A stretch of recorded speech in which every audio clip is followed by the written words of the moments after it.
বন্ধুরা, অবশ্যই আপনাদের বাড়িতে ইঁদুর আছে, কিন্তু আপনি জানেন কি বিজ্ঞানের প্রায় 100% পরীক্ষা নিরীক্ষার ক্ষেত্রে, যেমন জীবনদায়ী ওষুধ কিংবা কোনো ডেঞ্জারাস কেমিক্যাল উদ্ভাবনের ক্ষেত্রে, বেশিরভাগ ক্ষেত্রে ইঁদুরের ওপরেই পরীক্ষা নিরীক্ষা করা হয়।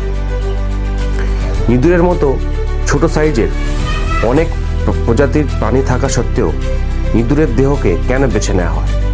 ইঁদুরের বিজ্ঞানের প্রতি এই প্রতিদানের জন্য রাশিয়াতে ইঁদুরের একটি স্ট্যাচু রয়েছে।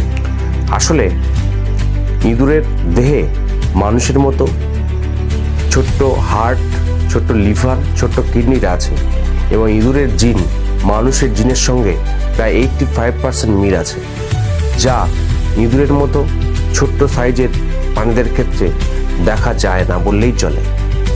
কিন্তু বাঁদরের দেহেও মানুষের মতো লিভার, কিডনি দেখা যায়, কিন্তু বাঁদর এত একটি বড় সাইজের প্রাণী, সুতরাং বাঁদরের দেহে পরীক্ষা নিরীক্ষা করা উচিত নয়।